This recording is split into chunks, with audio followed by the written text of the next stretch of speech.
आज बड़ी खुश दिख रही है यार तू। हाँ खुश तो होगी। LIC पॉलिसी होल्डर जो हूँ, अब लाइफ में कोई टेंशन नहीं है। पर तू भी बहुत खुश दिख रही है। अरे मैं LIC की एजेंट जो हूँ, आज ही कमीशन का पे आउट मिला है। बात है यार, तू आज बहुत दुखी दिख रही है। क्योंकि मैं LIC की शेयर होल्डर हूँ। Hey folks, see Rachana Ranade here and I welcome you all to a very important video in our Analyzing Meltdown series. And today we are going to discuss about LIC of India. In this series, we have already discussed about Zomato's meltdown, we have discussed about RBL meltdown, we have also discussed Paytm, and today we are going to discuss about LIC in absolute detail. Some important facts coming up towards the end of the video, so stay tuned till the end. Well, let's start this video for a change with technical analysis, and as you can see on the chart, this stock had hit a high of almost 918.5 rupees and on the lower side it had hit a low of almost 650 rupees. Now if I were to draw a Fibonacci level on that, you can see that at the 23.6% level, you can see 713.95 is acting as a strong resistance, and there are great chances that the stock might not be able to cross this level. Can I cross check this with any other technical analysis? And answer is yes. For that, you should know there is something known as a gap filling theory or a gap theory. Here you can see that there is a big gap down from 709 level, and you can see immediate next day's candle starts with a big gap down. So ideally the 709 level also acts as a big resistance, and you can very clearly see that the stock went up till there. It did cross the level of 709, but it could not sustain at that level, and finally it gave up and started crashing down below that level. Now if you are feeling bad that, oh my god, LIC has seen a big correction of almost 30% from its peak, don't feel so bad, because if I'm talking about its competitor HDFC Life, this stock has corrected almost 35% from its peak. If you check out ICICI Pru, this has corrected almost 40% from its peak, but SBI Life has corrected only 21% from its peak. So in this video, not only are we going to understand about LIC, but we will also try and understand, is SBI Life performing a little bit better as compared to LIC or not. Well, I hope by now you are very much aware about my newly launched course on technical analysis on my website rachanaranade.com. In this newly launched course, I have not only covered about various strategies, I have also discussed as to how to scan the stocks and filter these stocks using various free softwares. In this course, I have also taught about how to backtest strategies again using various websites. In this course, I have also covered about some important concepts like gap theory, momentum, and trend indicators. Well, in this course, I have not only covered about technical analysis on equities, I have also covered about technical analysis on other asset classes like cryptos and commodities. In this course, I have talked about various important concepts like trading psychology, risk management, stop loss, position sizing, risk reward ratio, and many more. So if you want to master the art of technical analysis, don't forget to check out my course on rachanaranade.com. Now let's try and understand LIC's biggest strength, and their biggest strength undoubtedly is their market share. But before I move on to their market share, you must understand that India is the 5th largest insurance market in Asia, and in this market, LIC accounts for almost 2/3 of the entire market share. But market share in respect to what? In respect to GWP, that is the gross written premiums, and NBP, that is the new business premiums. Now, if I were to compare LIC, which is the leader in the insurance segment in India, if I were to compare that with the leaders of other countries, have a look at this. If I were to talk about China, their leaders have barely 20% market share. If I were to talk about Malaysia, they also have barely 20 and 16% market share. But have a look at this. India, LIC has almost 64% market share. Well, if you've read the prospect of LIC, you might have gotten a feeling that LIC is like the best in the industry. But is LIC truly an outperformer? To analyze that, let's have a look at the various charts. This very first chart, you can see that is about trend in premiums underwritten by various life insurers. Here, we are going to compare LIC with other private players. Now, if I were to check financial year 2016, in comparison all the years up to financial year 2021, you can see that LIC's total premium underwritten went up from 2.66 lakh crore to 4.03 lakh crore. This amounts to an absolute growth of almost 51%. But if I were to compare this with the private players, their premiums underwritten have gone up from 1 lakh crore to 2.25 lakh crore, which is an absolute growth of 125%. Now, if I were to go and check the CAGR, that is a compounded annual growth rate, especially on their total premium, you can see that LIC's growth is at 8.2%. But if I were to compare that with SBI Life CAGR is at 25.6%.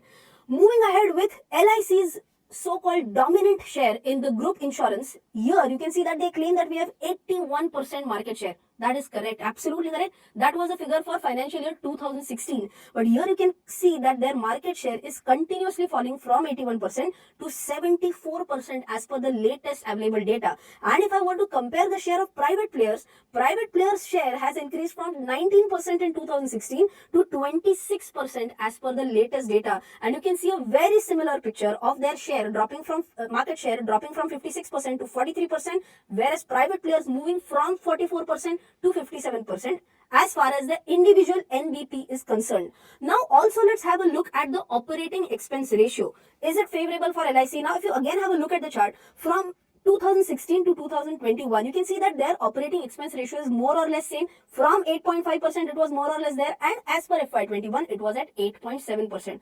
But if you were to compare this with the private players, you can see that their operating expense ratio, which was around 16% in 2016, it has dropped to 12.6% in financial year 2021.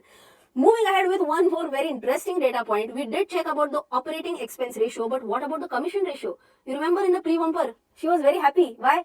She was the agent of LIC, and here you can see why they are very happy, because the commission ratio that LIC gives is one of the highest in the industry. You can see LIC's commission ratio is 5.5%. It's way too higher as compared to SBI Life, which is 3.5%, and it is also higher than the median of top 5 private players, which is at 4.4%. Same case we can see in FY20, and same case we can also see in FY 2019. Well, moving ahead with some more points, if you have again read the prospectus, you will understand that the company says that the next phase of growth in this life insurance industry will be driven by protection products, will be driven by non-par saving products, and as per annuity products. So if you have a look at this chart, you can very clearly see that SBI's annuity ka market share was 84.7% in FY20, but it dropped to 76.9% in 21, and 9-month ended data for 22, it has further dropped to 68.7%. So annuity business market share continuously that is going down. What about how many number of employees that SBI Life has versus LIC has? And very important parameter that we are going to discuss, how much revenue per employee is generated in these cases. So if you have a look at this chart again, you can see that the number of employees is highest in LIC, which stands at 1,14,498, and all its peers have just barely double digit number of employees, highest being HDFC Life at 20,636. But with so many employees in their organization, big question is how much revenue per employee is being generated, and unfortunately if you see here, it's the lowest for LIC at 2,54,327 revenue generated per employee. And if I were to compare that with SBI Life's revenue per employee is 13,86,494. Moving ahead with one more important point, that how is the channel mix for the revenue generation for LIC? Individual agents of LIC, how much has grown at 10.8% CAGR in last 5 years. Corporate agents, their channel mix CAGR is at 19.6%. For corporate agents, it's 7.2%, and direct business growth is at 27.9%. Now let's compare this with SBI Life.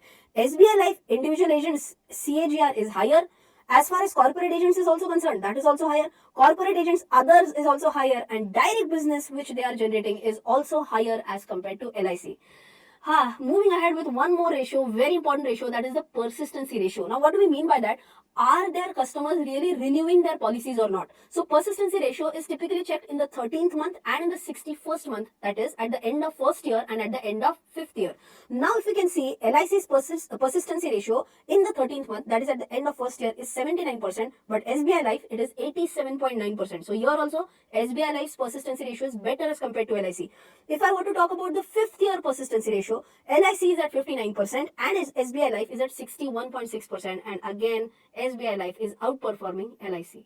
Moving ahead with a very important point, if you again read the prospectus, you will find that they have mentioned that LIC's product portfolio is more immunized to capital market cycle as compared to its peers. Now, what does it exactly mean by that? So, ideally understand, if majority of their products are non-linked products, then I can say that yes, it will be immunized ideally. Now, non-linked means what? They are not linked with the equity markets, right? If they are not linked with the equity markets, then their products will be safe from the equity market ups and downs, right? So, let's understand what is the mix of LIC's product portfolio as compared to its peers. Now, if you have a look at this, non-linked product portfolio for LIC is almost 99.2%, which is highest as compared to its peers, and linked is obviously only 0.8% as compared to its peers.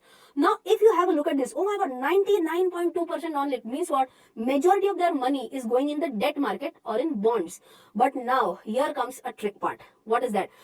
The bonds hit an all-time high in financial year 2020, but the 10-year bond saw a correction of almost 11% from its all-time high. Now, why has this happened? I'm sure you might be tracking the macroeconomic factors where inflation is soaring at a very high rate. If inflation is high, yields are going to be high, and if yields are high, the bond prices are going to correct, and this exact hit has been taken by LIC's product portfolio. I hope you have understood the connection of non-linked products and linked products as well. But now if I want to go a little bit deeper into non-linked products, we can again divide them into participating and non-participating. Participating in what? Participating policies means those who participate in the profits of the company. So basically, if LIC makes more profit, the policyholders will get a chunk of their profit in terms of bonus. You might have heard LIC policyholders saying that I got a bonus from LIC and now my surrender value has increased significantly. Have a look at her face. Wasn't she happy? Yes, she was one of the policy holders and maybe she had a participating policy with LIC. Now, what is the split here? 62.8% with participating and only 37.2% with non-participating policies. So, I hope you are understanding this, that more profits LIC generates, majority of that is going to go to the policy holders and not to the shareholders of the company. Now, if I were to go ahead, where has LIC invested major chunk of its money in the debt market? Here you can very clearly see, as per 9-month ended FY22 data, sovereign in the sovereign category they have invested highest, that is 87.76%. In AAA rated it is 8.13%, and then lower allocations to other categories. So ideally you might be under the impression that if they are parking majority of their funds in sovereign bonds and AAA rated bonds, then ideally their GNPAs or the gross non-performing assets should be ideally low. So for that, let's compare the GNPA of LIC as compared to its peers. You can see that GNPA for policyholder funds is at 7.78%. And if you were to compare that with any of its peers, it is way too higher. Now moving ahead with the yields that the bonds or the debt market instruments are generating. If you see for financial year 21, LIC yields were around 7.42% in all flat categories. And if you compare this with SBI Life or HDFC Life, LIC's yields are at the lowest, and a very similar point you can see also for financial year 19 as well as financial year 2020. Well, if you are one of these guys, you understood, right? In the pre-bumper, why she was so much sad. Now you also might understand the pain of any shareholder of LIC, because you might have invested in the stock with the notion that yes, it is one of the market leaders in the industry, but now you have understood that they are losing ground on market share over the last 5 to 6 years. You have anyone who might have invested in LIC not only because of the premium but because of the rich product portfolio that they have. Now you also understand that majority of their money is parked in debt instruments and more than 80% is parked only in sovereign bonds. So how much returns are they going to generate from investments in sovereign bonds? So anyways, even if they earn good yield, majority of the policies are participating policies. So whatever profit is made by them, majority is going to be eaten up by the policy holders and very few will come into the hands of the shareholders. And last but not the least is about the point of valuation, where people might feel a little bit good about themselves that they have invested in a company where the valuation is comparatively low. How? Have a look at this chart. Here you can see that market cap to EV ratio, it is the lowest for LIC. It's at 0.82, and that is why you might see shareholders patting themselves that yes, I've invested in a company whose valuation is at least comparatively cheap as compared to their peers. But if you have watched this video carefully, you might have completely gotten this conviction that yes, we know as to why this stock cannot command a valuation higher as compared to its peers. If you have loved this video, don't forget to share it with your friends. Don't forget to hit the like button as well. And if you want to know more about other nifty stocks which are available at great discounts, you can click here. And if you want to know about SBI Life in detail, you can click here. Till then, take care. Jai Hind and bye-bye.